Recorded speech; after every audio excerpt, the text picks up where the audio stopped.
Maria Ressa is the queen of disinformation. She is the queen of disinformation and fake news. You said that these charges was brought upon you by the Philippine government. No. The libel cases were not brought upon you by the Philippine government. They were brought to you by an individual whom you maligned and whom you libelously accused.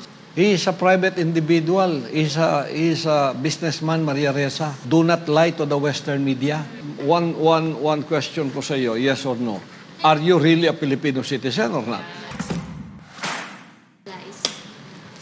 Maria Ressa is the queen of disinformation. Queen of fake news. She is the queen of disinformation and fake news. You said that these charges was brought upon you by the Philippine government. No. The libel cases were not brought upon you by the Philippine government. They were brought to you by an individual whom you maligned and whom you libelously accused. He is a private individual. He is a businessman, Maria Ressa. Do not lie to the Western media. And then, how to stand up to a dictator? We are not under dictatorship anymore. That's been over. Oh. And the martial law was declared for the protection of our country at that time, that it will not fall into the hands of this communist terrorist group. There were certainly abuses in the martial law, in which the NPA or the CPP highlighted so much, but you did not mention about the good that the martial law brought to us. At that time, when we were in peril to fall under the dictatorship of Joe Masison, and you don't call Joe Masison a dictator. He is the one dictating everything that is happening for 53 years, the atrocities committed by the NPA in the Philippines. Did you say that? If you are saying how to stand up to a dictator, that is what I am doing right now. Amen. I'm standing up against the dictatorship of Joe Masison and the CPP and PANDF. What are you talking about, how to stand up a dictator? Is President Marcos Jr. a dictator? No. We voted him, we elected him. We elected Vice President Sara. We elected all the senators. Yes. What are you talking about? You are living in the past and you are lying. Yes. Because you said that this accusation were brought to you by the Philippine government.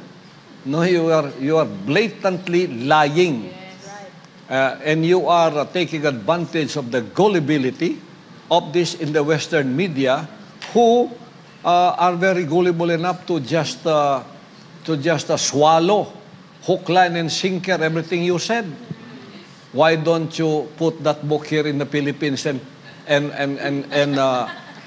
come to SMNI? Yes. And then tell us about that. You cannot.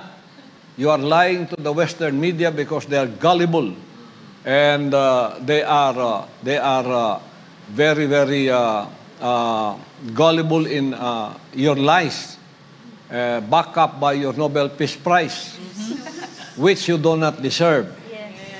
You know, Maria Ressa and everyone listening to me, the blatant lies that Maria Ressa included in this book include her claims that it was the Philippine government that brought upon her these charges, when in fact a private individual accused her of cyber libel. And she was in fact proven guilty of the said crime. Journalists were killed recently, apparently due to personal issues and not due to state-sponsored killing journalists. Do not lie, Maria Ressa. You are lying. If there is a crime punishable by law about lying, you have been in jail now for many, many times. You cannot lie to the Filipino people because they know who you are. That's why you are just deceiving the Western media.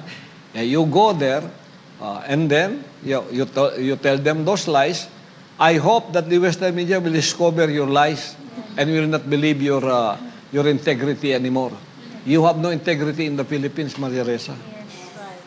So, what I am going to tell you is that be accountable for all of the things that you did here in the Philippines which are against our law. We have cyber libel laws. You libeled someone who is a private individual. And that private individual message all of you there in the Rappler to change your story because it was not true. Instead of listening to him, you exacerbated. You put it more. That's why he was forced to redeem his reputation by going to the law, by going to the lawful means of charging you. And you were charged in court for cyber libel. And you were convicted in the lower court. And then the Court of Appeals upheld your conviction. Now it is in the Supreme Court. These are the legal processes, Maria Ressa. Please do not lie. Because you cannot hide even there in America. Because everything that you do there is on the YouTube. We will know it. Oh. So huwag kang magsinungaling. Oh. One question ko sa iyo, yes or no? Are you really a Filipino citizen or not?